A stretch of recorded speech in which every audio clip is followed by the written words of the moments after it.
Boa noite a todos.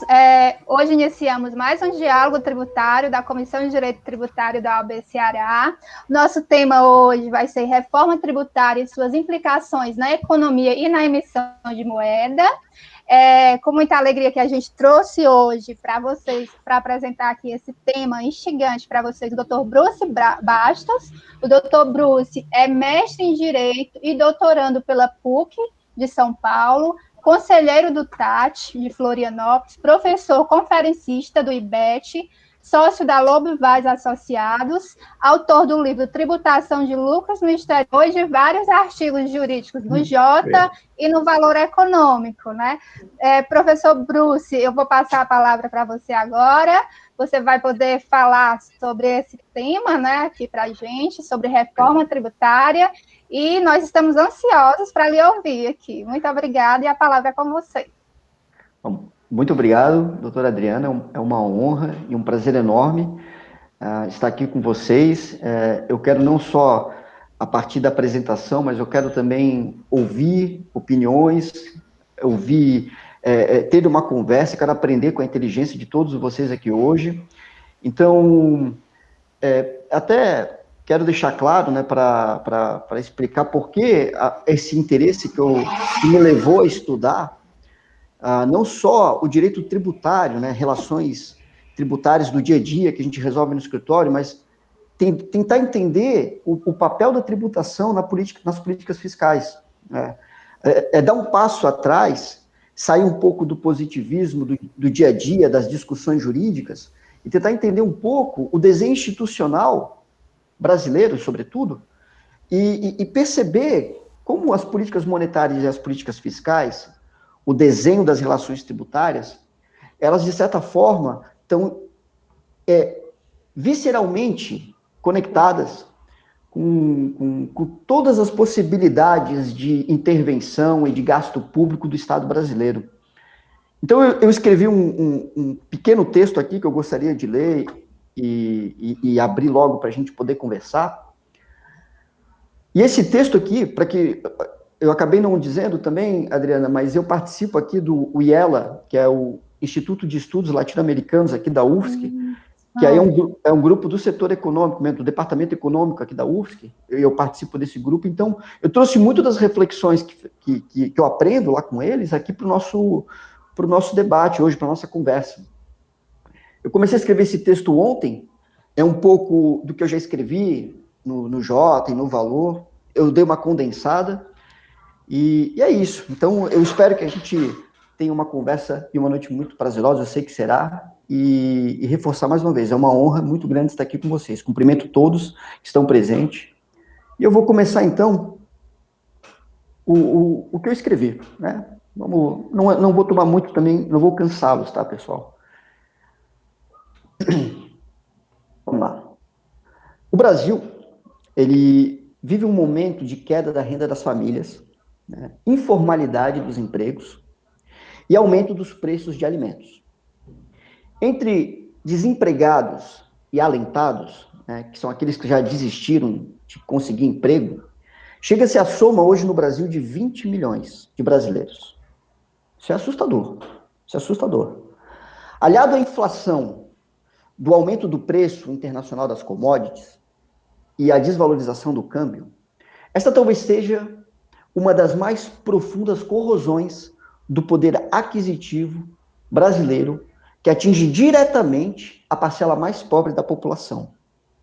A cesta básica, por exemplo, está na faixa de R$ 640, enquanto o gás de cozinha já atingiu o preço de R$ 120. Eu estou só fazendo um contexto aqui para a gente poder falar, né, da parte da tributação e dos gastos públicos.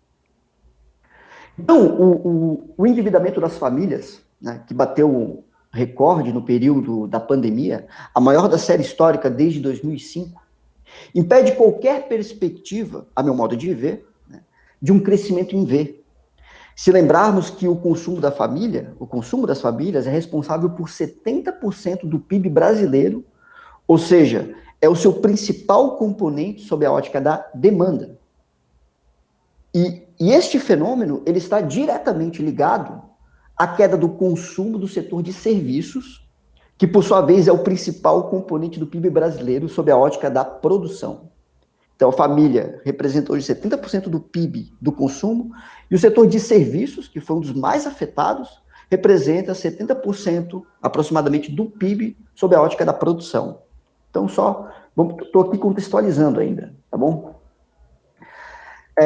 Aliás, do ponto de vista do setor produtivo, a depreciação da nossa moeda, né, a depreciação do câmbio, elevou o custo das empresas, né, o que resultou em um expressivo aumento da inflação no atacado, que afeta o resultado, né, tanto operacional como financeiro das empresas. E aqui, pessoal, eu estou falando de uma inflação, né, dos custos cambiais repassados, né, para a produção, medida pelo IPA, né, que é o Índice de Preços do Produtor Amplo, que já acumulou 42% nos 12 meses até março. E o IPA, só aqui lembrando, né, o IPA, esse indexador, ele é um índice que compõe o IGPM. O IGPM, ele é um indexador que é usado na correção de contratos, até de aluguéis, por exemplo. Então, se você conversar com alguém que teve correção dos seus contratos de aluguel, vai ver que teve correções de 20% a 30%. E isso tem que pensar a partir de um efeito causado pela própria depreciação do câmbio, que afeta o IPA e afeta o IGPM. A nossa economia é extremamente indexada, a gente tem que lembrar isso. Então, aqui eu faço já um primeiro parêntese, que eu acho importante, né?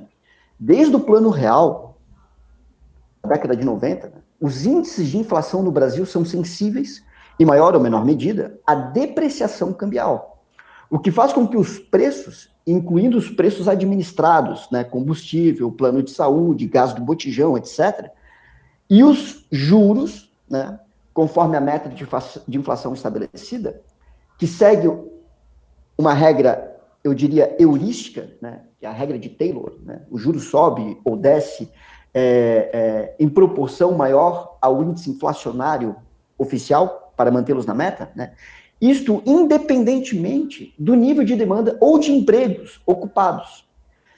Então, essa depreciação cambial, ela acaba afetando diretamente a correção dos preços, e isso tudo a partir do fluxo de divisas no balanço de pagamentos. Lembrando que o Brasil não tem controle algum das contas correntes ou de capital, e o câmbio, em tese, é flutuante.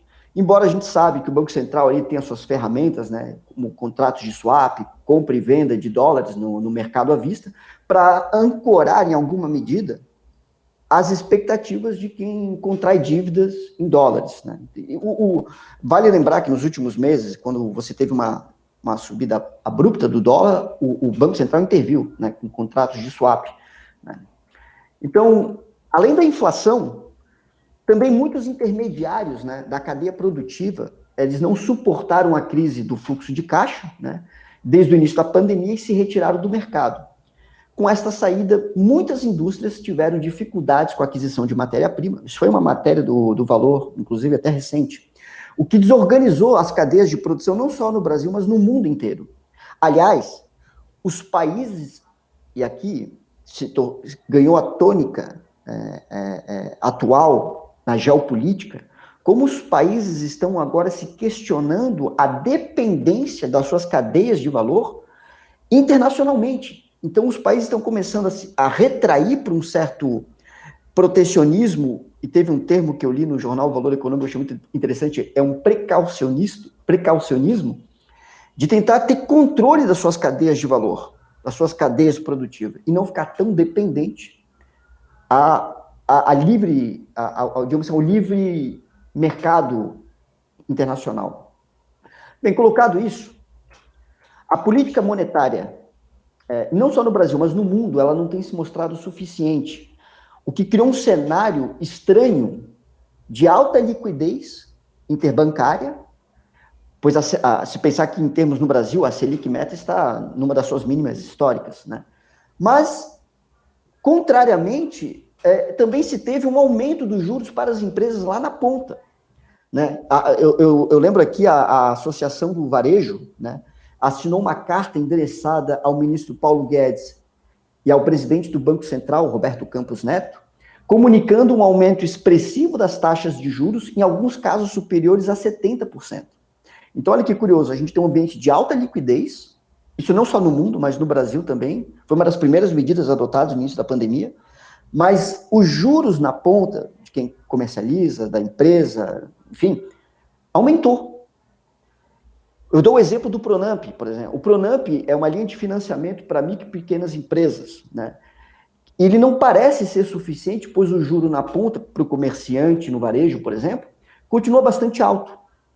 Não obstante, né, e é importante pensar um pouco sobre isso, matéria hoje do valor, né, os maiores bancos do país, em termos de carteira de crédito, que respondem por 85% das operações financeiras do Brasil, aqui no nosso país, tiveram um lucro líquido de quase 40 bilhões no primeiro trimestre deste ano. É uma alta de mais de 50% comparada ao mesmo período do ano passado. Então, para a gente só pensar um pouco aqui no nosso cenário, né? De qualquer forma, na insuficiência de políticas monetárias, né, para os demais setores da economia, serviços, indústria e comércio, surge na lavra dos presidentes dos maiores bancos centrais do mundo a necessidade não só de políticas monetárias estimulativas, né, que estimulam, ou para usar um termo melhor, né, que sejam contracíclicas do momento recessivo, mas também de medidas de estímulos fiscais, ou seja, né, de você não só trabalhar com o nível da taxa básica de juros, mas também procurar intervir, seja na tributação, seja a partir de gastos públicos, de modo a estimular o recrudescimento econômico. Então, um caso paradigmático, a gente sabe, é os esforços dos Estados Unidos, cuja soma de estímulos já ultrapassa 6 trilhões de dólares. E se todo o plano anunciado pelo presidente Biden passar no Congresso, o percentual de estímulo chegará a 27% do PIB dos Estados Unidos. E eu não preciso, por exemplo, citar a China, né, que vive um permanente New Deal já há anos. Só estou dando aqui alguns exemplos, né? Da insuficiência das políticas monetárias, os estados, os países, não só Estados Unidos, China, a própria Europa, a União Europeia como um todo, tem buscado políticas fiscais para enfrentar essa crise. E essa crise, na verdade, ela já está lá desde 2008, a gente sabe. A pandemia, de certa forma, acelerou os problemas que já estavam sendo enfrentados. Acelerou e agravou. Então, agora trazendo aqui para o Brasil e o tema do nosso debate, né? Quais são as opções fiscais? Quais são as opções de política fiscal para o Brasil? Essa é uma pergunta, né? Quais são os mecanismos de estímulo da nossa economia? Aparentemente, são poucos, né? Se a dívida pública brasileira, dívida bruta pública, atingiu 90% do PIB, se a queda na atividade econômica atinge em cheio a capacidade de gerar receita fiscal, e as nossas regras fiscais, como, por exemplo, o teto dos gastos, deixam uma margem muito pequena para investimentos, né? Eu estou falando aqui a faixa discricionária, né, que está cada vez menor. Então, as opções parecem extremamente reduzidas. E só a partir disso é que a gente consegue entender como se ganhou força os debates, por exemplo, que estamos acompanhando, da cobrança das dívidas inscritas em CDA por instituições financeiras, o próprio debate que se tem dos cortes nos gastos tributários, aqui eu estou falando da Zona Franca de Manaus, a isenção que se dá, por exemplo, na distribuição de lucros e dividendos, o Simples, embora o Simples tem quem defenda que é um preceito, um princípio constitucional, então não é bem gastos tributários no sentido de desoneração, aqui é um debate interessante, né? Também vamos lembrar das privatizações, né?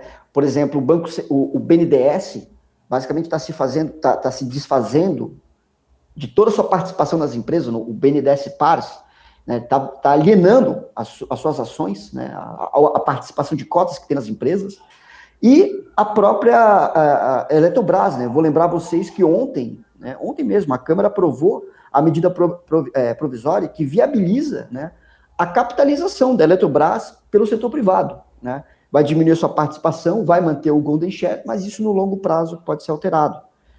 E até já foi cogitado, né, empréstimos junto a organizações internacionais.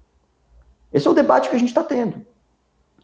Então, eu diria que esse é o momento para repensar as políticas fiscais que o Brasil possui ou poderia ter. E aqui nós somos tributaristas. E, de certa forma, a gente, querendo ou não, atuamos num segmento das políticas fiscais que é a forma que o Estado brasileiro tributa os seus cidadãos. Colocado isso, né, qual é a política fiscal que sobrou para o Brasil? E aí, eu sou interessado por debates pela própria ciência econômica, né? Eu tive contato com esse livro aqui, que é o Consenso e Contrassenso, né? Por uma economia não dogmática, escrito pelo economista André Lara Rezende, que é um economista que participou, ele foi diretor do Banco Central à época do Plano Real, teve formação no MIT, e ele tem, é incrível, a honestidade intelectual desse economista, porque ele criou toda a sua concentração de capital acadêmico foi em cima de uma ideia que ele agora está revisitando e reconhecendo palavras dele, dogmas que ele utilizava para compreender a economia e que não se sustentam mais. Né? Palavras dele. Né? Então ele descreve neste livro, e aqui eu acho que é o ponto principal do que eu queria apresentar, né? Ele apresenta uma relação entre moeda e tributo muito inovadora. Muito inovadora, preciso abrir um parênteses, né? Se vocês pegarem a professora da Unicamp, a Simone Silva de Deus, né? Deus, não é com o, Deus. Essa professora ela já falou que as reflexões que o André Lares tem feito, na verdade, remontam a Keynes. Tá? Então, muitos vão dizer que não é tão inovador assim, que na verdade não é inovador. Mas não é o objetivo aqui se é inovador ou não é. O que importa é a gente entender o que ele escreveu. E ele apresenta uma relação entre moeda e tributo, que é muito inovadora, para mim foi, né? O que abre um campo muito auspicioso de reflexão sobre as possibilidades de política fiscal no Brasil e de desenho de uma reforma tributária. E o principal ponto, eu posso dizer, é este aqui. Moeda, a emissão de moeda e os tributos, que são formas de destruir moeda, são indissociáveis essas relações. Então, no livro Consenso e Contrassenso, né, que é uma boa parte compilação dos artigos que ele publicou no Jornal Valor Econômico, o economista André Lara Rezende, ele nos presenteia, né, com uma certa arqueologia da moeda, para identificar as relações sociais que sustentam o seu funcionamento. Sobretudo, as relações estabelecidas entre pessoas e um poder constituído que as administra. Então, vamos entender esse ponto para a gente seguir aqui. A mediação, esta mediação entre as pessoas que se utilizam de uma moeda de curso legal, né, curso imposto, e que são sujeitas também a obrigações tributárias, esta relação é uma chave para substituir de vez os relatos pouco científicos, né, com nenhum fundamento histórico, de que a moeda é um fenômeno espontâneo do mercado, um meio empregado para agilizar as trocas de bens entre indivíduos. E entender que a moeda é, antes de tudo, um fenômeno institucional. O relato vencedor ao longo dos tempos foi aquele, por exemplo, o debate entre metalistas e cartalistas, que ocorreu ao longo do século XVIII e XIX na Inglaterra. Ou seja, a ideia de que a moeda corresponde a um bem definido e finito, empregado pelas forças de mercados como meio de troca, né? No caso, os metais como ouro. Né?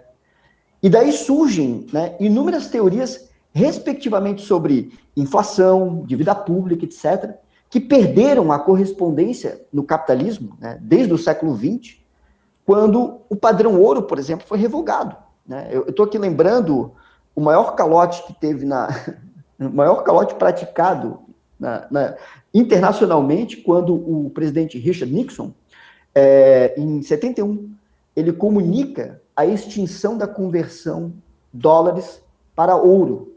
Isso foi um ponto final ao sistema de Bretton Woods, né, que surgiu logo depois da Segunda Guerra Mundial. E aí se deu o quê? Um modelo fiduciário da moeda, que se tornou a regra. Ou seja, a moeda hoje, ela não tem mais um lastro em correspondente material. O modelo fiduciário é basicamente a relação que se tem com uma moeda a partir da própria relação institucional que se tem com o Estado.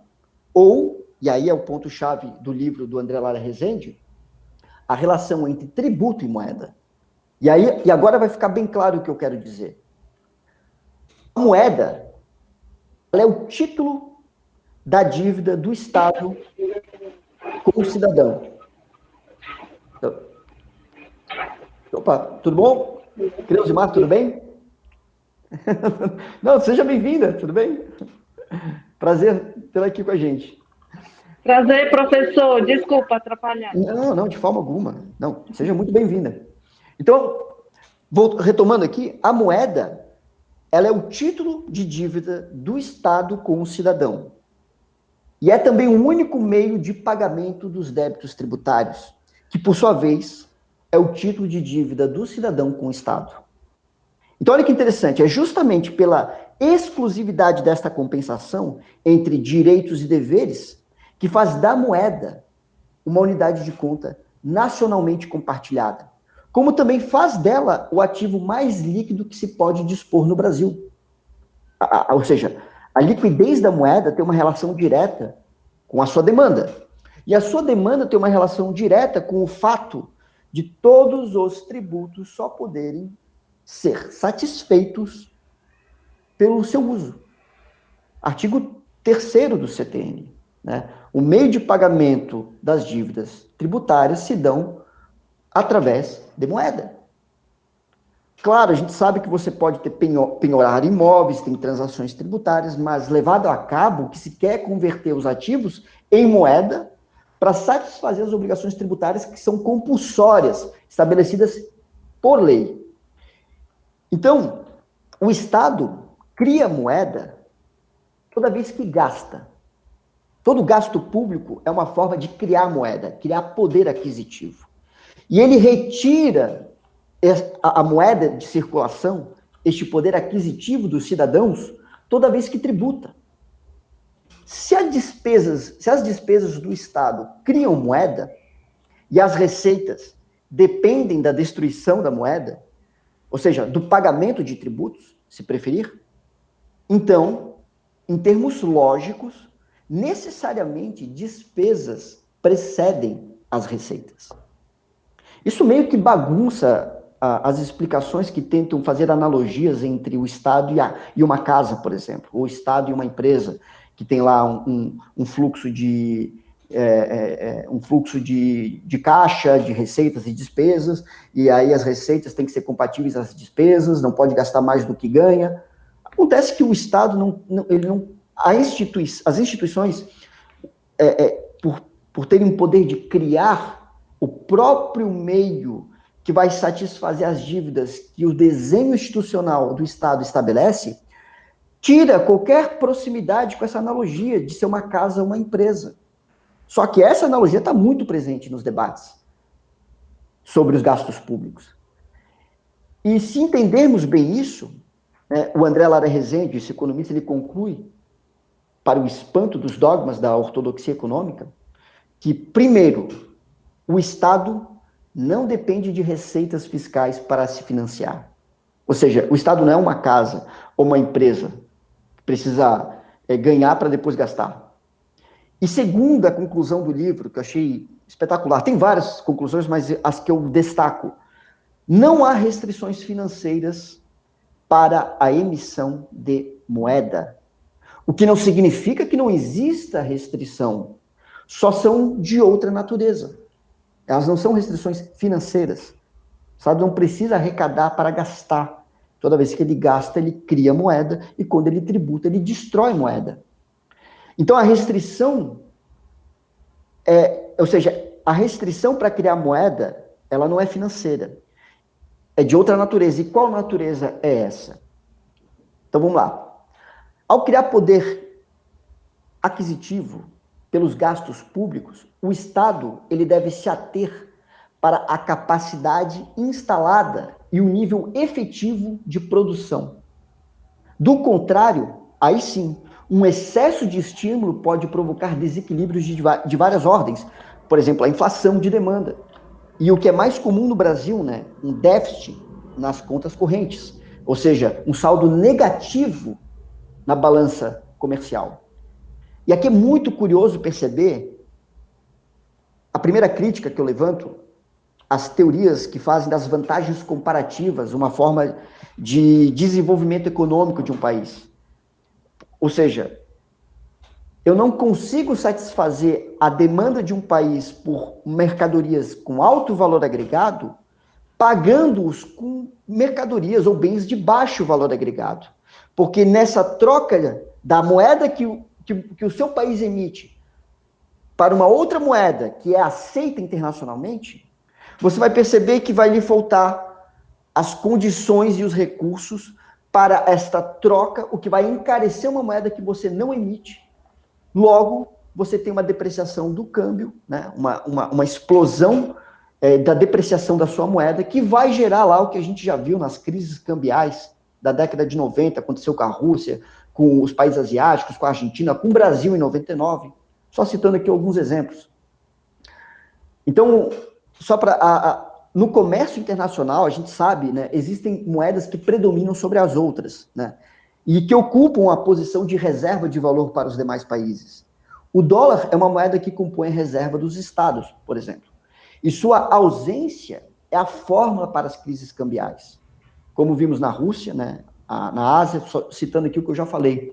O Brasil hoje possui 360 bilhões de dólares em reserva, né?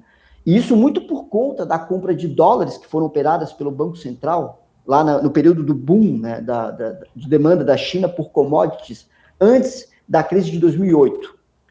E agora, se você quer saber o problema de ter falta de reserva, ou seja, a falta de dólares para operar no mercado internacional, a Argentina é um ótimo exemplo para isso.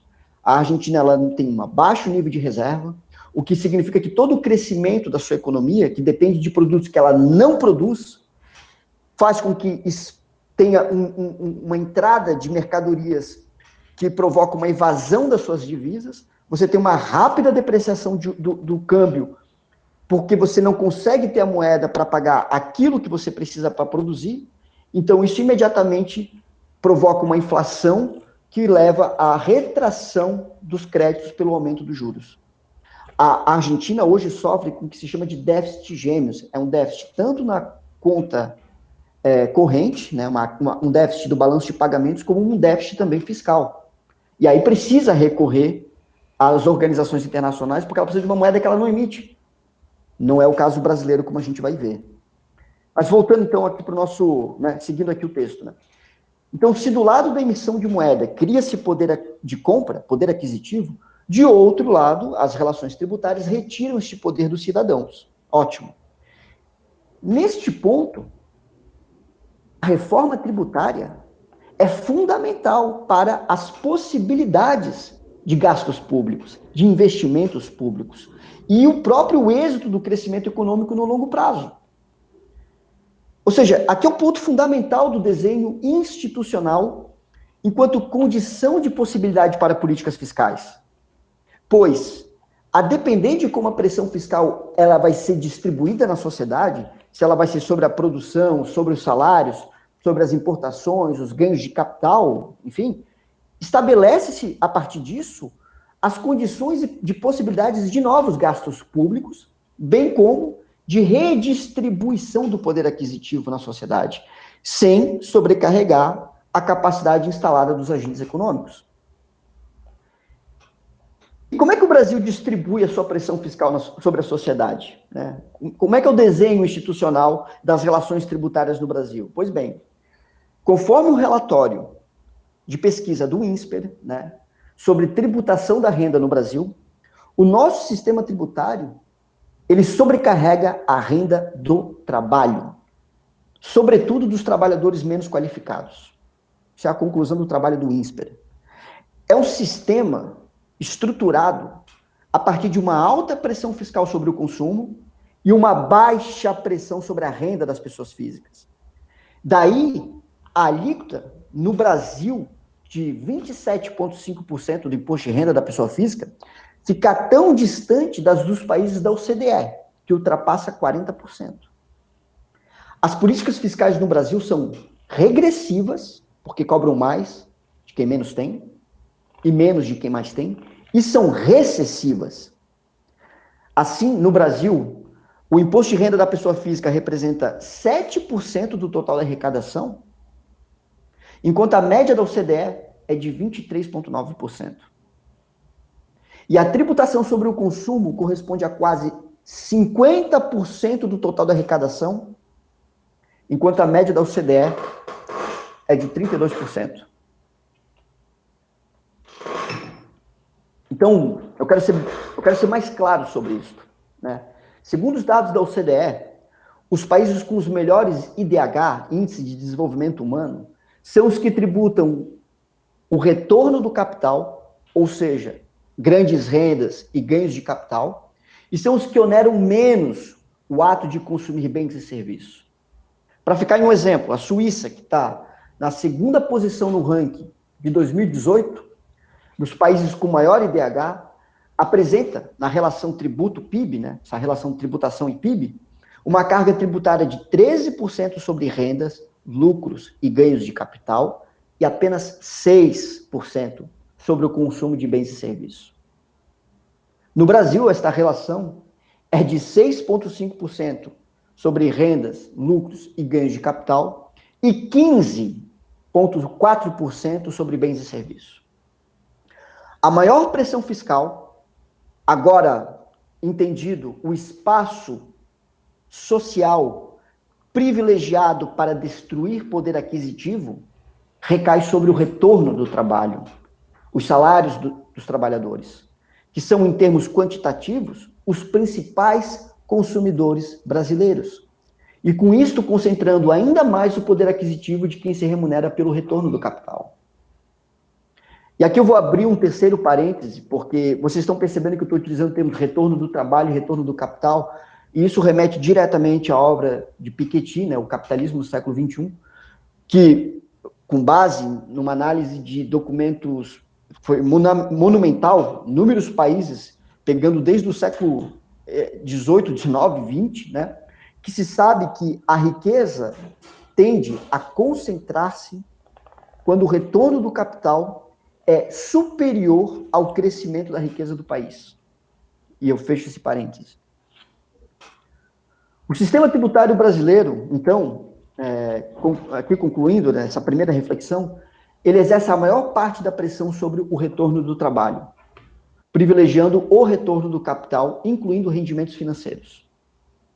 Daí o nosso sistema tributário estar desenhado institucionalmente para ser regressivo, tributando quem ganha menos, e menos quem ganha mais, e ser recessivo, diminuindo as condições de consumo, quando quase 50% na formação do preço de uma mercadoria ou de um serviço é constituído de tributos indiretos, repassados ao longo da cadeia produtiva.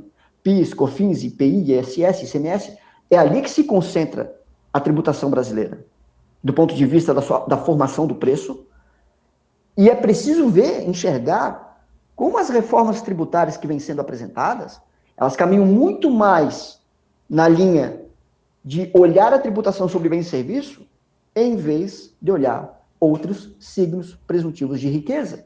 Aqui vem a reflexão da Adriana sobre tributação em cima de distribuição de lucros e dividendos. Nas palavras do economista Luiz Gonzaga Beluso, o sistema tributário brasileiro funciona como uma política fiscal anticíclica, pois estruturado para conter a demanda agregada. Em última análise, eu quero afirmar isso de maneira categórica, a reforma tributária brasileira, ela certamente deve refletir a simplicidade de seu cumprimento, né? Sem dúvidas, né? Reduzindo o custo de conformidade das empresas. Eu advogo a favor disso. Mas ela, sobretudo, deve se atentar para a progressividade de sua distribuição. E, mais importante, a relação entre público e privado na criação e destruição da moeda, que é os gastos públicos e como você estrutura as relações tributárias, que é a chave da redistribuição do poder aquisitivo. Claro, com vistas a projetos de longo prazo no desenvolvimento econômico, tecnológico e social do Brasil. Então, apenas simplificar e não diminuir a regressividade, aliás, minha opinião, essas reformas vêm para aumentar a regressividade, é manter as condições de corrosão do poder de consumo dos trabalhadores do país, que é o fator decisivo na geração de investimentos, ou no economês, né, no aumento da taxa de formação bruta do capital doméstico. Aqui, espancar de vez as chamadas, né, a lei de SEI, que as condições de oferta geram as condições de consumo, né, porque se você oferta, você emprega, e se você emprega, você oferta salário, se você oferta salário, isso é renda do trabalho, e logo a renda do trabalho passa a ser o próprio consumo da sua oferta. Acontece, pelo menos desde Keynes, que em vez de olhar a oferta, se deve olhar também a demanda, se não principalmente a demanda. As condições de consumo são as condições de oferta. E se você estabelece a pressão fiscal sobre o consumo, como o Brasil faz, deixando toda a pressão fiscal sobre o ato de consumir bens e serviços, que é o espaço de distribuição do poder aquisitivo, você está fomentando uma política de baixa demanda, de baixa condição de consumo.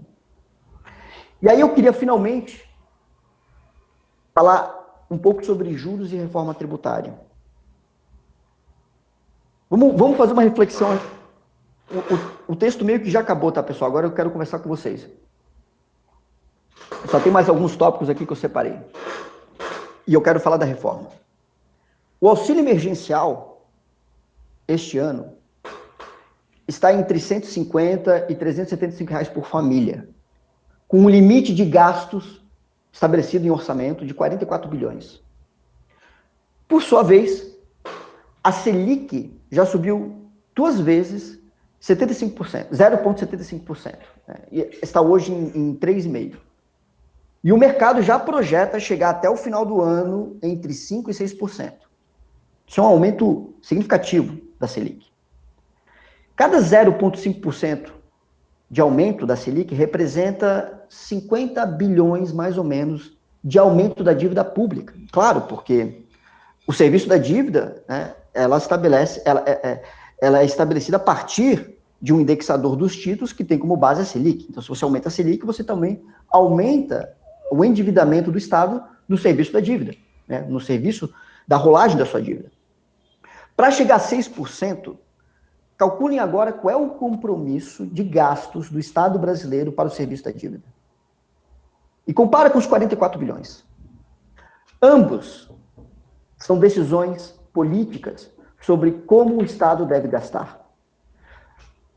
Então, para os brasileiros, né, que dependem deste auxílio, cujo valor não paga metade da cesta básica e que vive do retorno do trabalho, se destinou 44 bilhões. Enquanto para os que negociam títulos, e muitos vivem do retorno do capital, o Estado brasileiro compromete-se a pagar, ou seja, criar moeda, criar poder aquisitivo, muitos bilhões a mais. Esse é talvez o mais grave conflito distributivo do país. A maneira como eu estruturo as relações tributárias sobre bens de consumo, que afeta diretamente a renda, o retorno do trabalho, e estabeleço uma política de juros que muitas vezes é superior ao rendimento médio dessas empresas, e eu facilito até a descapitalização da empresa com isenção na distribuição de lucros e dividendos, e permitam um retorno acima da inflação, certamente garantido, para quem adquire títulos.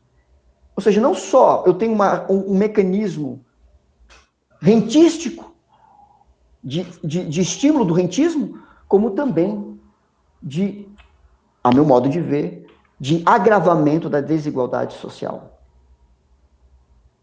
Então, até é importante, né, antes que comparem o Brasil aos nossos vizinhos, é importante lembrar, mais uma vez, que o Brasil é credor líquido do mundo. Tem 40% do PIB em reservas internacionais. Isso significa uma dívida líquida de aproximadamente 65% do PIB. Temos os discursos escatológicos do orçamento do Estado, né? Estamos perto de um abismo, né? É o risco Brasil que vai explodir, mas a nossa dívida líquida é de 65% do PIB. Portanto, não é razoável comparar a nossa situação, por exemplo, com a da Argentina ou da Venezuela. O Brasil é credor do mundo, não é o contrário. Mas, né, na busca de ancorar as chamadas expectativas, porque os juros longos estão empinando, como a gente lê no noticiário, ainda que seja no pior momento da economia brasileira, políticas contracionistas serão praticadas.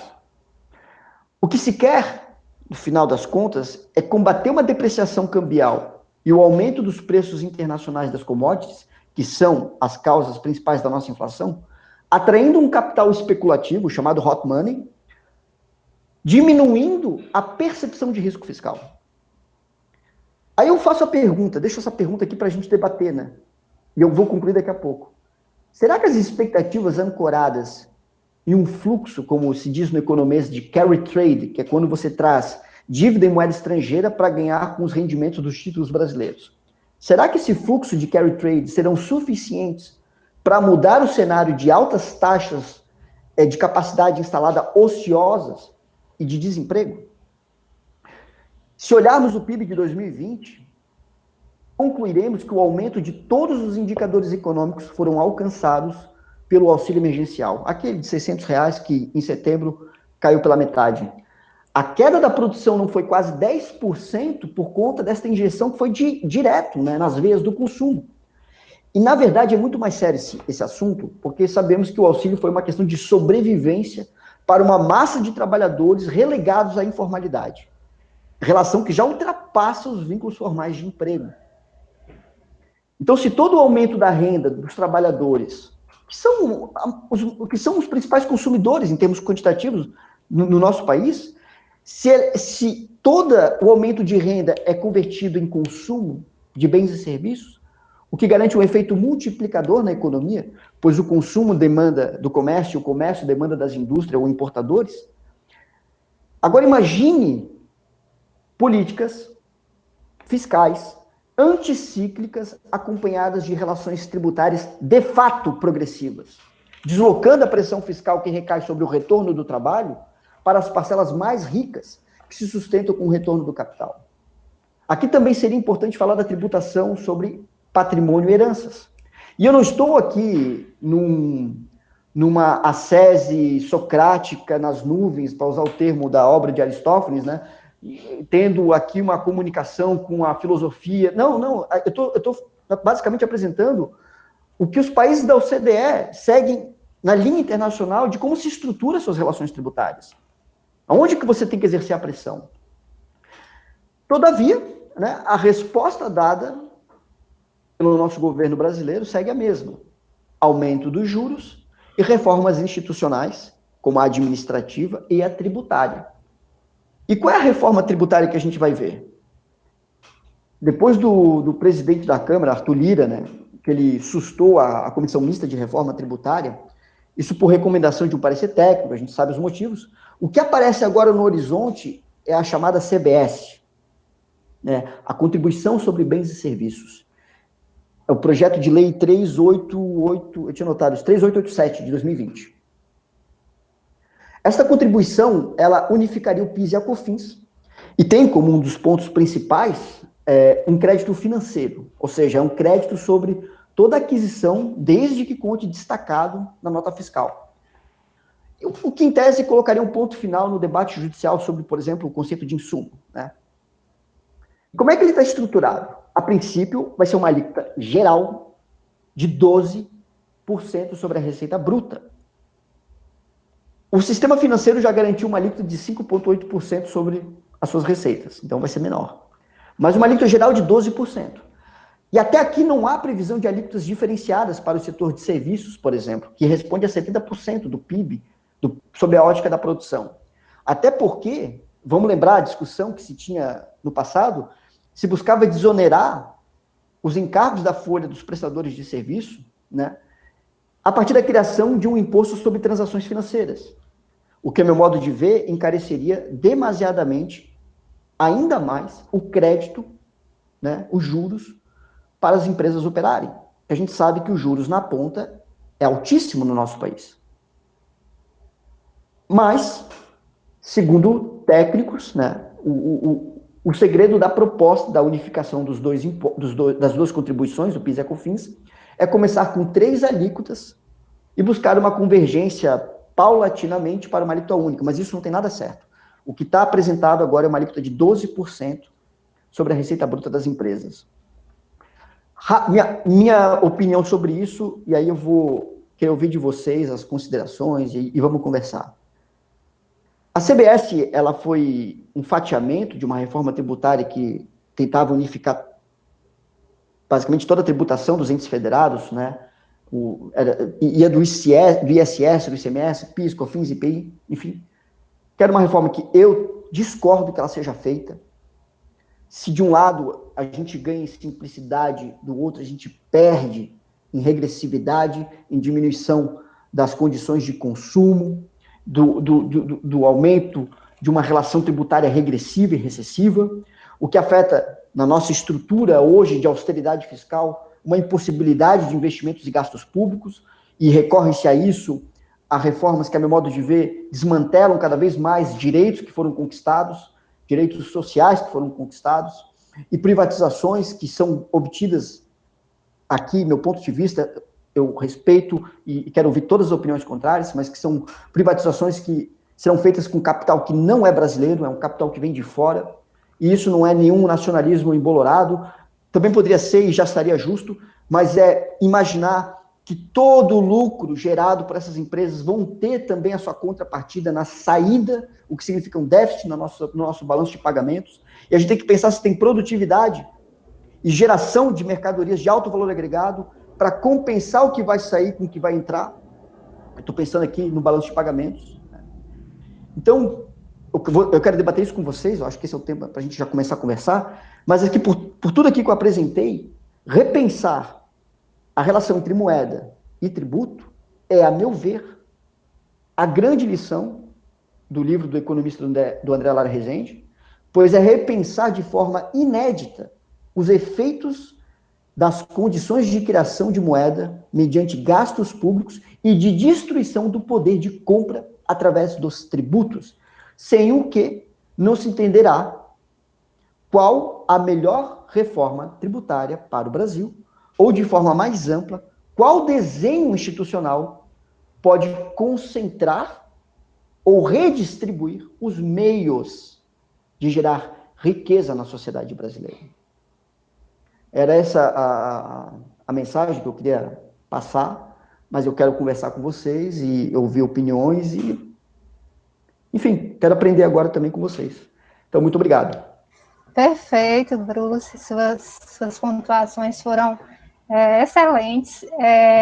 Eu aqui só trago realmente todas as suas inquietações aí também são minhas, porque, assim, o que eu vejo, a gente tem 3 propostas, né, de reforma aí, que são as mais pautadas, que é a PEC 110, a PEC 45 e o PL 3887 de 2020, mas todos eles, assim, são uma reforma mais doméstica, a meu ver, não está preocupado com a questão de investimento do país, que trazer investimentos, porque a gente tem perdido investimentos de fora, não tem essa preocupação.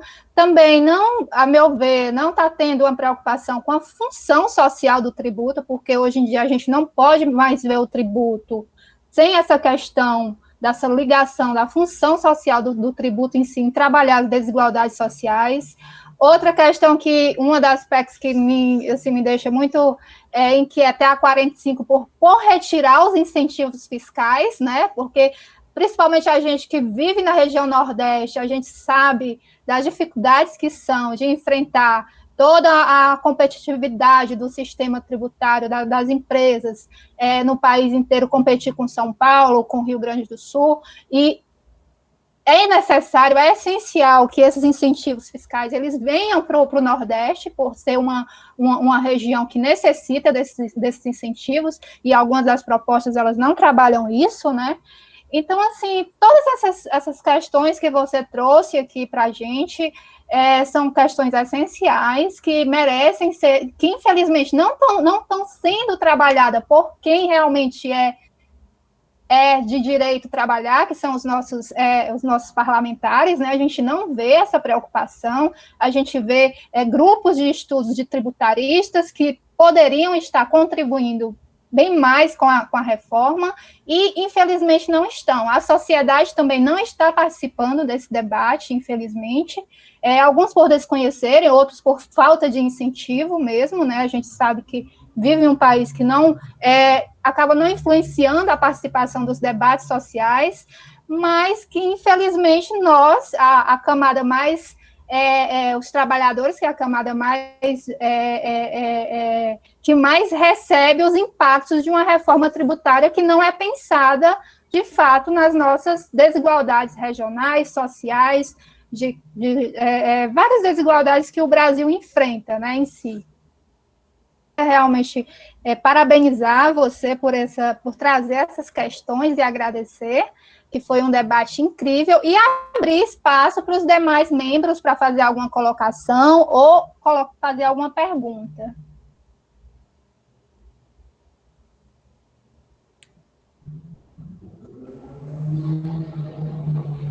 Alguém? Silvana?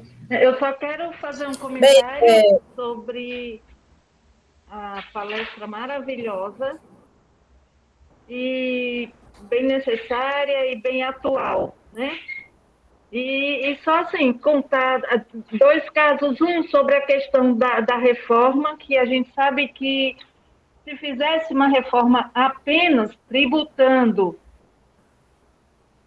os lucros e dividendos das empresas, já teríamos um grande resultado, né?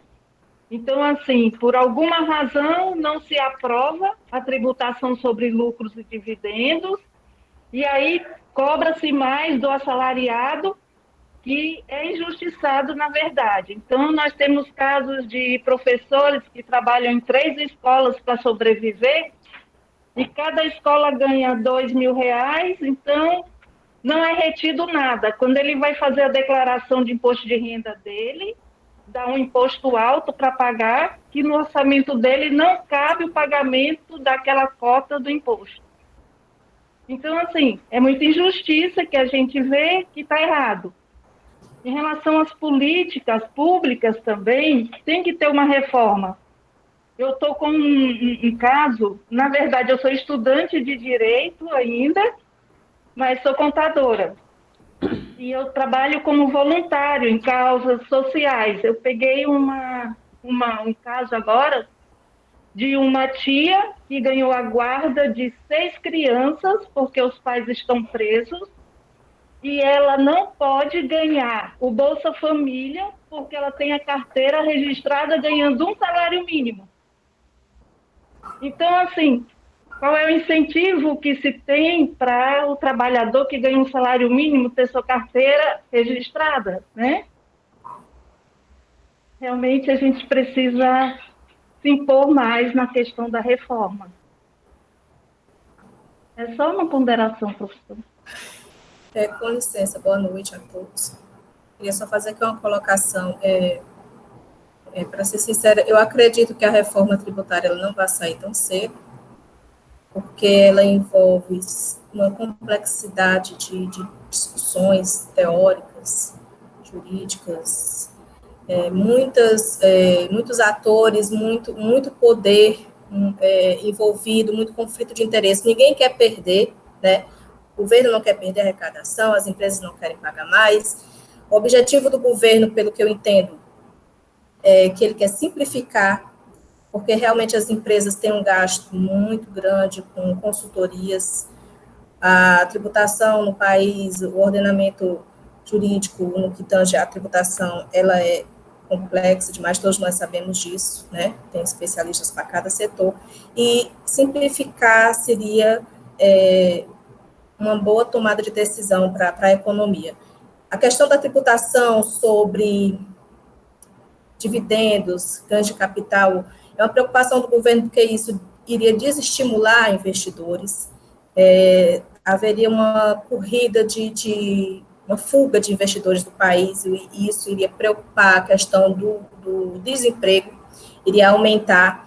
Então, assim, é uma questão muito melindrosa essa reforma tributária para o governo e para a sociedade, né? Porque ele tem que resolver a questão social, ele precisa de recursos para ter como agir o social, oferecer programas sociais.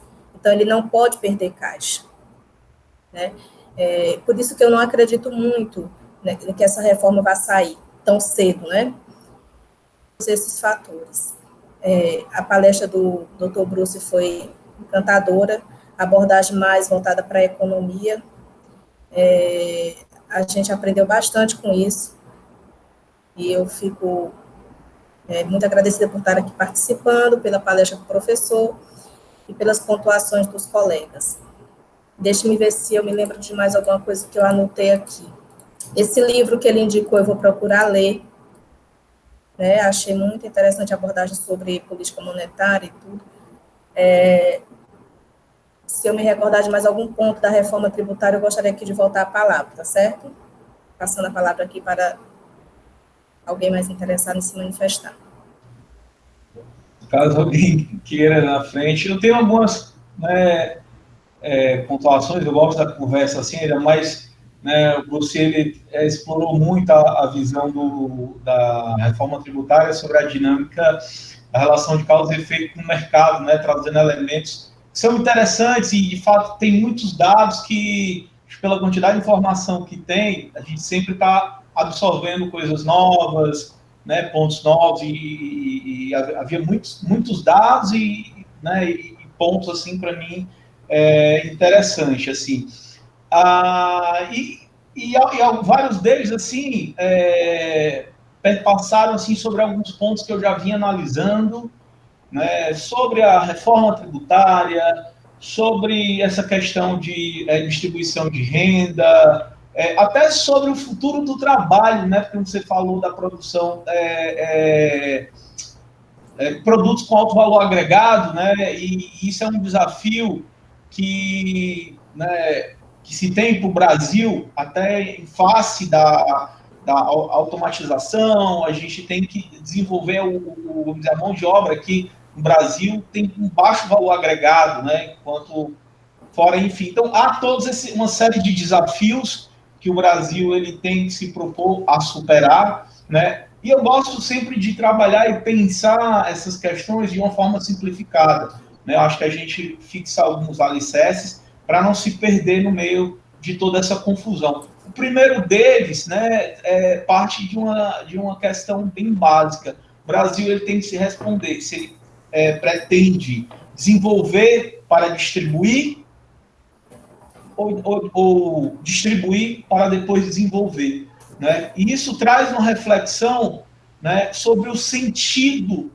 que melhor proporciona isso, né? E quando hoje eu estou presidindo a Comissão de Direito Sindical, né? Foi algo quase que acidental. Um amigo meu me puxou para dentro e foi logo no início do governo Bolsonaro e Buco me puxaram para os debates acerca da reforma da Previdência, né? Eu gosto muito de economia, mas eu não, né, a gente é um entusiasta, mas é um mundo muito amplo a se desbravar. E a gente foi, né, buscar entender toda essa relação de causa e efeito, né, o que estava por trás dessas reformas, se eram boas e ruins. A gente via no cenário público quase que sobre a perspectiva futebolística, né, esquerda e direita, alguns dizendo, é bom ou é ruim, tá, e o que se está sendo discutido?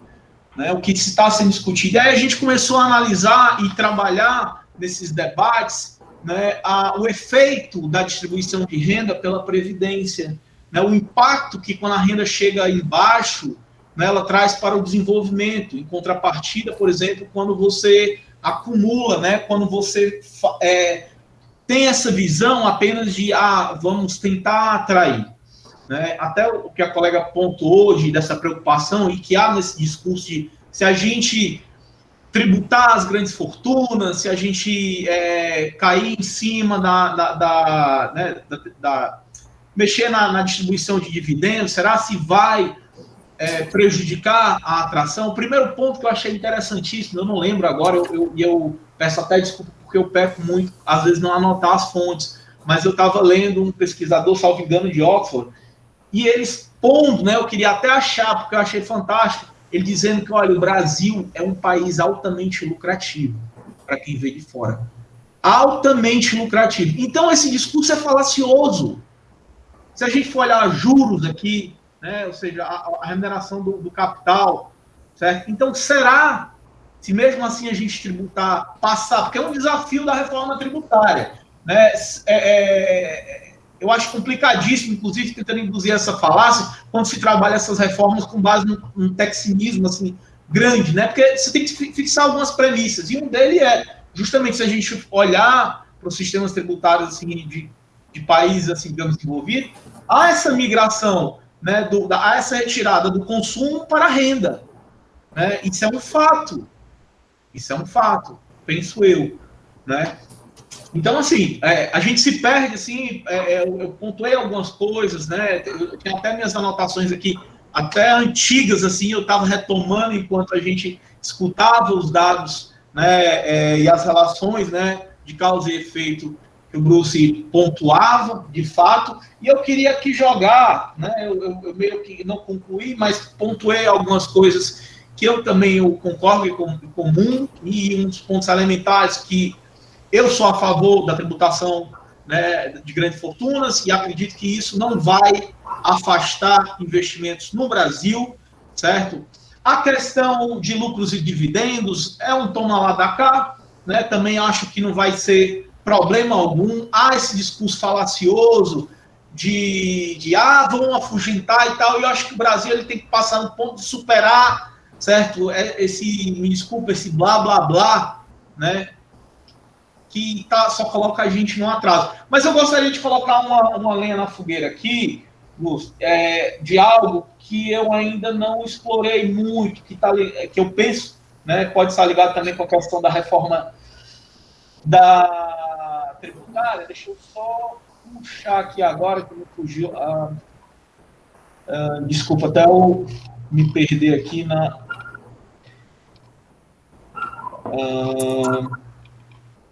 me perdi aqui nas minhas anotações. Na hora que eu achar aqui, eu abro o áudio e pontuo. Queria passar a palavra aqui. Perdão. Pacto Federativo. Pacto Federativo nessa relação de causa e efeito. Né? Eu queria que o Bruce pontuasse, né, por exemplo, a situação como está, né, atual, e se seria o caso, né? Você acha que quais os resultados estariam para uma melhor distribuição, né, em relação ao Pacto Federativo? Se não me falha a memória, a União com 63%, Estados 23% e municípios com 14%. Né? Então, justamente com esses desafios, né, que se propõem, né, quais seriam, se houvesse uma melhor distribuição, se teria resultados positivos, negativos, enfim, esse consequencialismo.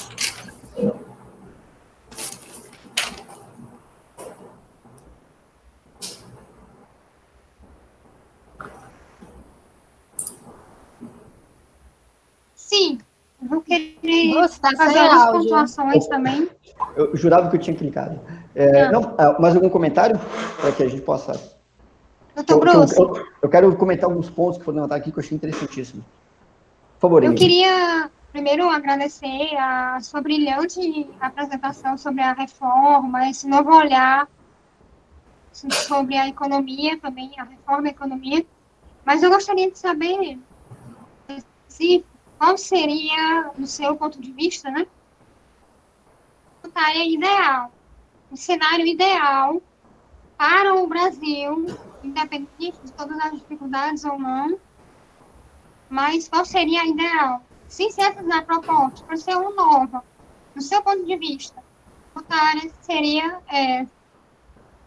nesse aspecto, seria interessante ver se seu olhar a respeito do qual reforma tributária seria ideal. Só uma desconfirmação.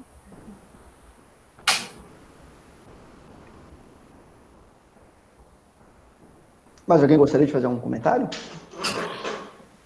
Não. Então, primeiro, agradecer todos os comentários.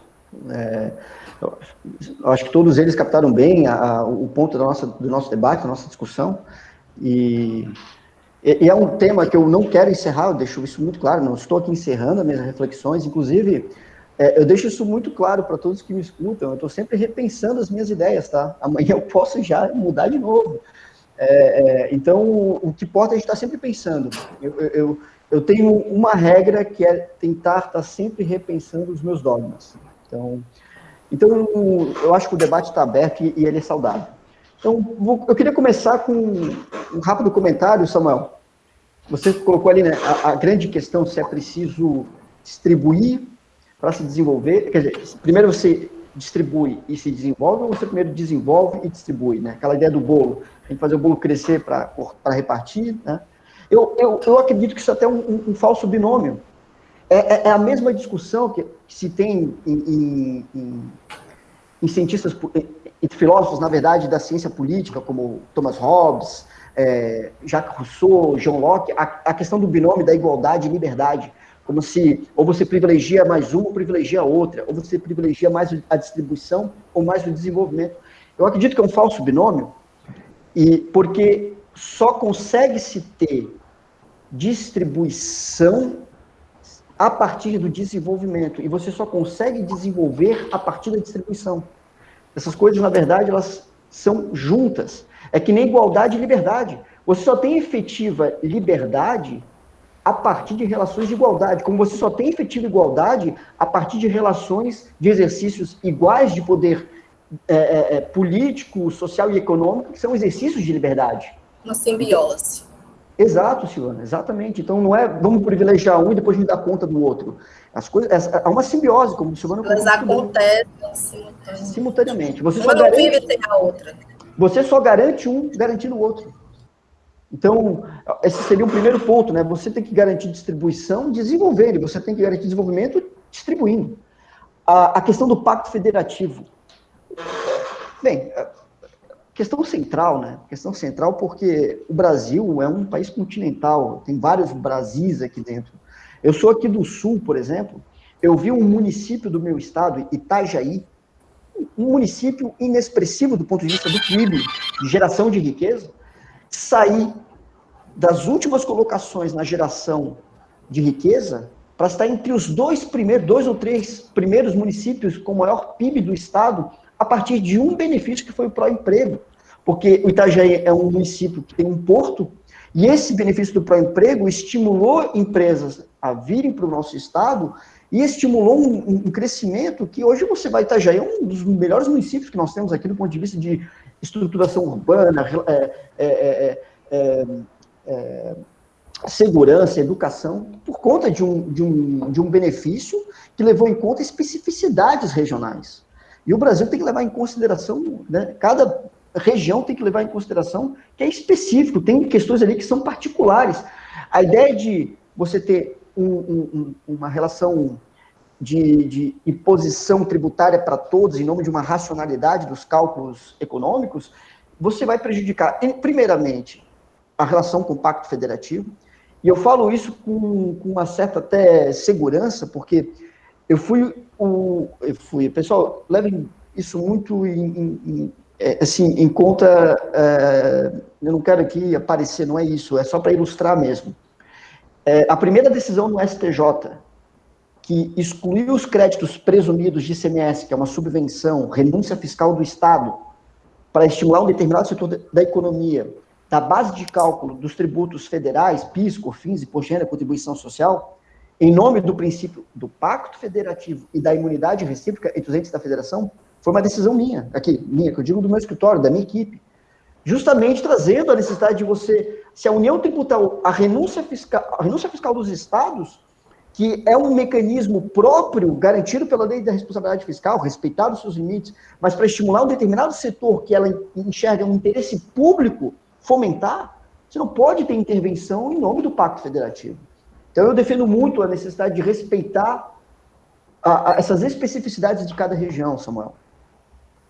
Só que desde o Plano Real, a gente sabe que quando cessou o imposto inflacionário e quebrou muitos bancos públicos e aí a dívida dos estados foram adquiridas pela União, a gente sabe como a União negocia com os estados e com municípios que são devedoras da própria União para passar projetos, por exemplo, de lei. Ou seja, o nosso pacto federativo, do ponto de vista das receitas e de possibilidades de fomento, já estão extremamente restritas. Os estados e municípios, sim, impedidos de emitir moeda e de títulos públicos, estes, sim, são tratados como empresas, porque eles não têm como gastar mais do que arrecada. E aí, qualquer endividamento tem que ser autorizado pela União, porque a União já tem ali uma cobrança de parcelas dos estados e dos municípios. Então, nosso pacto federativo, eu acho que ele tem que ser oxigenado, que significa dar maior autonomia para os entes federados. A nossa vida concreta, ela ocorre nos municípios, nos nossos estados. Então, eu sou a favor de oxigenar e dar maior autonomia aos entes federados. E eu acho que as nossas estruturas administrativas, tributárias, de relações de empréstimos, de própria relação fiscal e monetária estabelecida, ela vai engessando os estados e os municípios, o que retira totalmente as suas autonomias. Imagine se você estabelecer um tributo que vai ser arrecadado e administrado pela União, garantida repartições, mas é tudo focado na União. Eu acho que isso é deletério para o nosso pacto federativo, que eu acho que tem que ser respeitado e tem que ser incentivado, minha opinião particular. Com relação, o Brasil é extremamente lucrativo, mas sem dúvida. Na verdade, isso eu ouvi de um empresário que não é brasileiro, que fez um estudo em 3 países, 2 da Europa, e aqui o Brasil, para ver, de fato, se as nossas estruturas tributárias e encargos trabalhistas, tudo isso, se era ou não ainda lucrativo estar no Brasil. E é extremamente lucrativo. Por 2 grandes eixos. Primeiro, o Brasil, eu fiz esse estudo, inclusive, na minha dissertação, Samuel, Ingrid, Adriano, todo mundo que está aqui, eu queria entender as mudanças de relações tributárias que foram estabelecidas a partir do Plano Real, porque teve uma soma de mudanças, reformas, tanto monetárias com o Plano Real, como também fiscais, ali de 95 para cá. Então, por exemplo, a isenção sobre lucros e dividendos na distribuição veio com a 9249, de 95. Mesma lei que também estabeleceu a dedutibilidade dos juros sobre capital próprio investidos pelos sócios. Você deduz da base de tributação da pessoa jurídica o retorno que os sócios têm ao investirem na empresa. É o juro sobre capital próprio. Você deduz isso da base de cálculo. Então, você teve uma soma de movimentos para tornar lucrativo botar o dinheiro no Brasil. Então, se você imaginar que a grande maioria das empresas, 70% das empresas, em termos quantitativos, estão no Simples Nacional, o meu escritório está no Simples Nacional, Samuel, José, Sérgio, eu não pago nada quando eu distribuo, faço lá as antecipações de distribuição de lucros no mês, eu tenho lá uma alíquota baixíssima para toda a minha receita, e essa é a minha tributação, eu pago muito menos do que a senhora que vai lá, terceirizada, limpar o escritório. Mas muito menos, porque chega no final do mês, o retorno do trabalho dela, em média, já acabou, ela está dependendo de crédito, e os juros explodindo o teto. Eu tenho poupança. Sabe onde é que eu coloco esse dinheiro? Eu vou procurar os retornos que o mercado me dá, sobretudo títulos, que sempre foi uma alta rentabilidade no país. Olha a média. A nossa série histórica, a Selic já bateu meta, Selic meta, 14,25%. Então, como assim não é lucrativo no Brasil? Aí, vamos pensar lucro presumido. As empresas que são optantes pelo lucro presumido, até 78 milhões de receita total no ano. Lucro presumido, se você olhar as alíquotas nominais sobre o lucro da empresa, é alto, a alíquota nominal, 34%. No 25% de imposto de renda, 9% de contribuição social. No lucro presumido, como é um percentual sobre o faturamento para o cálculo da base desses tributos, e geralmente é um percentual muito menor do que o efetivo lucro da empresa, o lucro real dela, a alíquota efetiva, a alíquota nominal sai de 20, sai dos 34, e a efetiva é 22%. É quase um paraíso fiscal.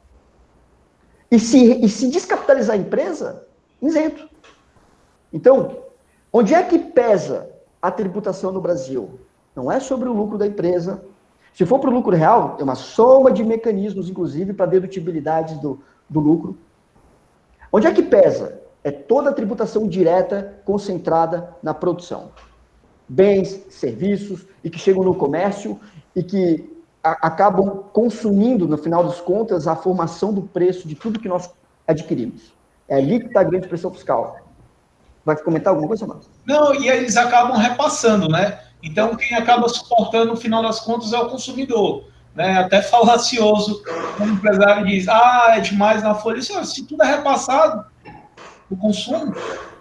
E Samuel, aqui é importante, eu não estou aqui para fazer um discurso de luta de classes, porque pode parecer que eu estou aqui estimulando a Revolução Brasileira.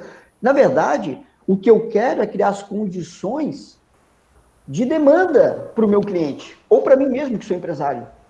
Quem tem um escritório acaba sendo empresário. Né? Inclusive, a gente sai da faculdade, não sabe nada de administração e vai ter que aprender na marra, se quiser ter um mínimo de controle do teu escritório. Eu estou colocando isso porque o que eu quero é as condições de demanda que geram investimentos e crescimento econômico. E eu não posso concordar, por mais que simplifique para mim e para os empresários que são os meus clientes, se eu estou onerando ainda mais o cliente dele, que é o trabalhador, que é o cara da fábrica dele, ou o cara que trabalha com ele, o trabalhador ou assalariado. Então, ele vai reclamar do que de falta de demanda. Pô, ninguém está comprando porque é muita regra. Não, primeiro, o peso que se dá sobre o consumo, e aí desonera tudo mais para conseguir grandes retornos em títulos públicos, em renda variável, e, sobretudo, se tem algo que pesa na nossa cadeia produtiva, da parte de fiscal, da parte de estrutura tributária, a gente já sabe, né? Bens e serviços, consumo. Mas vai ver o peso que se tem as despesas financeiras, os nossos juros, os juros na ponta que o empresário trabalha. E, óbvio, a variação cambial. Tudo é sensível ao câmbio. Tudo. O que tem aqui no meu quarto que não é sensível ao câmbio? Eu não sei. Praticamente tudo aqui é afetado pelo câmbio. A depreciação da nossa moeda tem muito mais relação com a nossa baixa capacidade produtiva, porque a gente não tem desenvolvimento tecnológico. Esse é um ponto seríssimo. A gente não vai... Só para ter uma ideia, eu já vou dar essa última informação aqui e eu vou responder a Ingrid, tá? Eu não quero falar tanto, eu quero ouvir também. Mas as exportações que estão dando agora superávit na nossa balança comercial, e não é porque, nossa, as exportações explodiram. De fato, o preço das commodities internacionais está lá no teto. Mas é basicamente óleo bruto de petróleo, soja e minério de ferro. Essas três commodities, basicamente, são o que dominam a nossa balança comercial. Tá, o que significa que qualquer possibilidade de crescimento no nosso país, por isso que a nossa balança comercial está superavitária, porque ninguém está importando, as importações caíram. Agora, se a gente começar a importar, que é uma necessidade básica para os nossos investimentos, a chamada formação bruta de capital fixo, ou doméstico, quando a gente começar a importar esses bens com alto valor agregado, a gente vai ver que 1 tonelada de soja não compra um celular.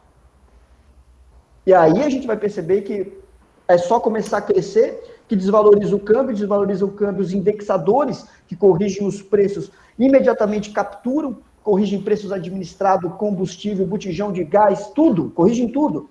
E aí como é que você enfrenta esse tipo de corrosão do poder de compra? Joga os juros, a Selic lá no alto, o que é uma medida de retração da economia. Então fica sempre assim, começa a crescer, gera-se inflação, aumenta os juros, aumenta a dívida do Estado e cai o crescimento. E cada vez mais comprometendo as nossas despesas obrigatórias, que são vinculadas a essas correções desses mesmos indexadores, e quando você vê, começa-se as saídas mais esdrúxulas, do meu ponto de vista, como o teto de gastos, ou seja, você vai amarrando no princípio de que o Estado é uma casa. Ah, não, tem que cortar tudo que pode, porque não tem como gastar se a gente não tem. E se perde uma lição, que eu acho que é a grande lição da obra, não é o tributo que financia o Estado. O que não significa que o Estado pode criar moeda à vontade, tem que olhar a sua capacidade instalada. Mas olhar a sua capacidade instalada é também pensar nas condições de geração de tecnologia. De geração de tecnologia e de demanda. E aí tem capital humano, que envolve toda a educação, que tem a ver com as possibilidades de gasto público. Tudo isso tem que ser pensado. Relações monetárias, fiscais, cambiais, estrutura tributária. Isso é, para usar o termo da Silvana, sim, uma simbiose. Não tem como olhar só um lado. E aí eu vou para a pergunta da Ingrid, né, que é a pergunta mais difícil.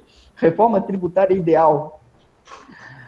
Eu não sei se eu chego a ter uma reforma tributária ideal, Ingrid, mas assim, eu acho que perseguir o que está em linha com os países mais desenvolvidos, e sobretudo na sua história, porque faz parecer que a sua estrutura tributária é assim agora, e não é. Desde do início do século XX, sobretudo depois da Segunda Guerra Mundial, a estrutura dos estados de bem-estar social na Europa já eram direcionadas para tributar mais o retorno do capital e menos o retorno do trabalho.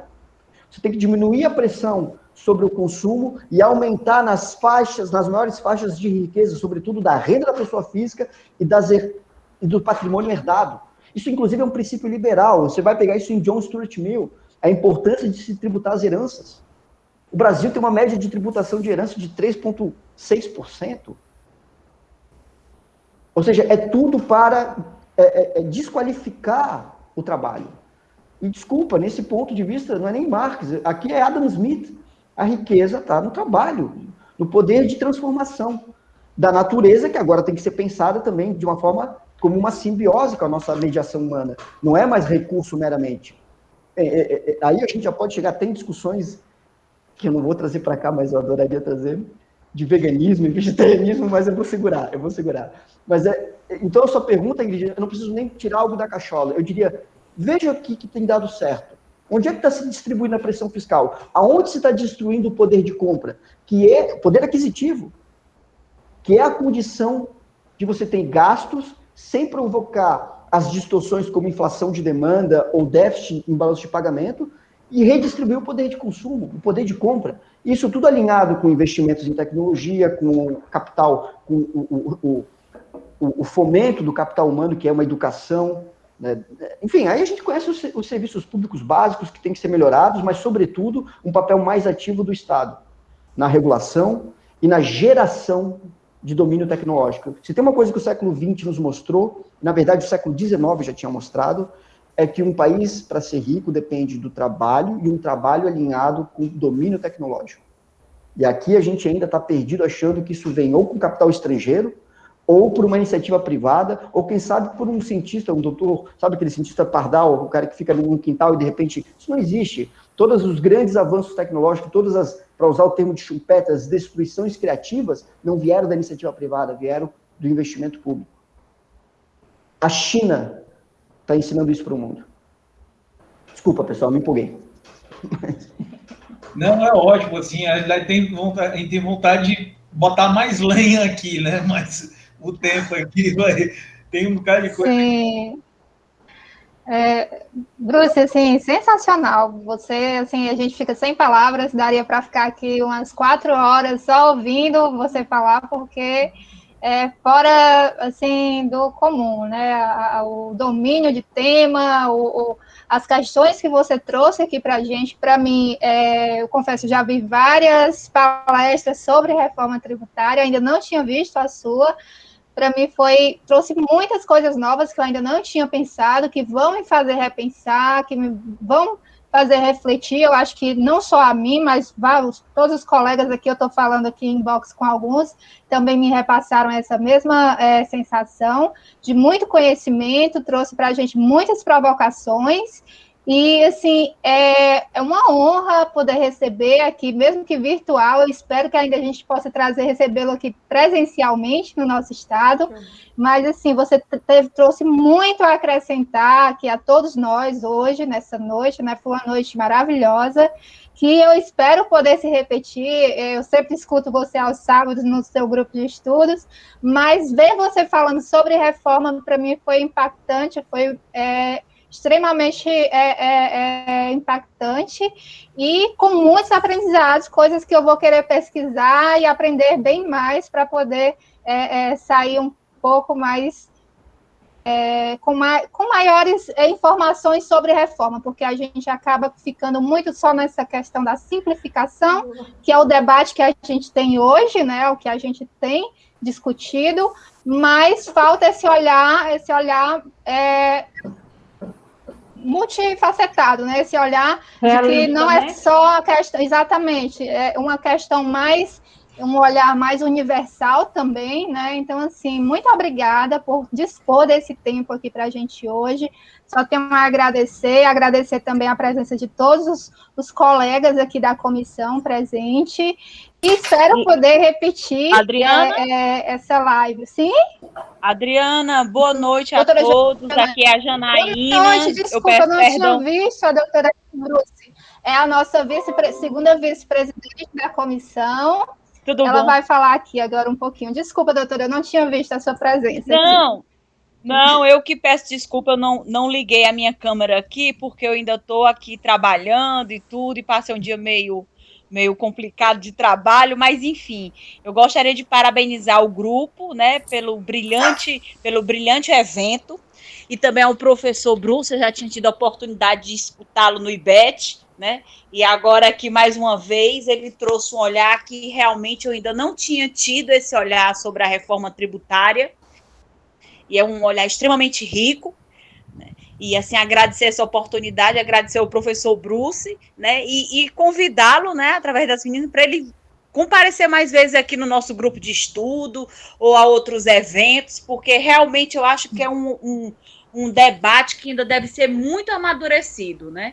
E esse olhar que o senhor trouxe, inclusive eu escrevi um artigo, que as meninas até já viram, saiu como é o nome daquela revista, Adriana, que saiu, na Conju, né, sobre a reforma tributária, exatamente sobre essa questão da justiça social, o quão difícil a gente fazer uma reforma tributária e ter a questão da justiça social, né? E a Adriana pontuou muito bem essa questão da extrafiscalidade, da questão aqui do Nordeste, até eu coloco também do Norte, que também tem nós temos que ter esse mesmo olhar amparador, né? Mas é isso aí. Que venham mais debates. Muito obrigado, professor, por sua fala, sempre extremamente rica. Obrigada, Adriana, Ingrid e Natália, por nos proporcionar. Boa noite a todos. Eu estou vendo aqui na minha telinha o Samuel e a Silvana. E quem mais aqui? Deixa eu ver. A doutora Marina. E a Creudimar. O Jorge, o José Eduardo, a Marina, né, uma turma muito boa, o Serginho, a Silvana, uma turma muito boa de tributaristas estudiosos, né, que estão até uma hora dessa estudando aqui o direito tributário. Quando a gente ama, a gente nem vê o tempo passar, não é isso? Sim. Obrigada, doutora. Bruce, eu vou passar a palavra para você, para suas considerações. Bem, doutora Janaína, muito obrigado pelas palavras, Adriana, todos que estão aqui me ouvindo. Eu quero deixar claro que eu fico feliz de saber que teve algum certo impacto essas reflexões, porque o que eu faço, na verdade, é organizar uma soma de lições e coisas que eu leio, e coisas que eu escuto, que me impactaram também. Então, do mesmo jeito que eu fiquei impactado, eu fico muito feliz de poder organizar e também levar isso adiante. Na verdade, é mais aqui um fluxo de conhecimento, né? Não sai nada do zero. A gente organiza as coisas que mais nos impactam e a gente passa para esperar essa reação das pessoas. Então, assim, do mesmo jeito que eu fui impactado quando aprendi, eu posso colocar essas lições ou essas reflexões, eu fico muito feliz de saber que eu consigo passar e também impactar as pessoas que escutam. E assim, foi uma honra enorme, eu tô muito feliz com a nossa conversa hoje à noite. Sempre que me convidarem, é um prazer, vai ser um prazer e uma honra igualmente como foi hoje, e também queria agradecer todas as considerações, as reflexões, perguntas e opiniões, pessoal, porque eu insisto que a Adriana me conhece mais tempo, eu gosto de ouvir opiniões diferentes, eu gosto de ouvir críticas, porque eu gosto de pensar sobre isso. Aqui eu não sou dogmático, eu gosto de estar sempre repensando as minhas ideias, e por isso a gente tem que ouvir muito as ideias dos outros. Eu acho que esse é a grande lição socrática que talvez seja a principal coisa que eu aprendi na filosofia. Então, pessoal, Verdade. mais uma vez, muito obrigado. Sempre que me convidarem, é uma honra. Muito obrigado a todos. Prazer Obrigada, nosso, Bruno. então, senhor, e ouvir o senhor, viu, professor? Tá. E a uma última foto coisa- já foi tirada? Ah, e uma última Sim, tem que ter coisa. a foto para os registros. Eu quero dizer Pode falar, também que, realmente, se vestir mesmo só da cintura para cima, isso é óbvio. Ainda bem, né? Pedindo a todos, por favor, abram as câmeras para a gente poder registrar esse momento favor, gente. antes de encerrar a gravação. Ingrid, hoje eu vou ficar só no J, tá, Ingrid? Ah, Não, eu vou abrir aqui um pouquinho, só um minutinho, peraí. peraí, só um minutinho, Janaína. Rapidinho. Professor, prazer.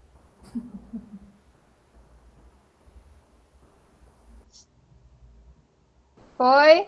Então, encerramos mais um diálogo tributário aqui da Comissão de Direito Tributário do AB Ceará. Boa noite a todos e obrigada pela presença e participação de todos. Boa Um noite. abraço, pessoal. Boa noite, pessoal.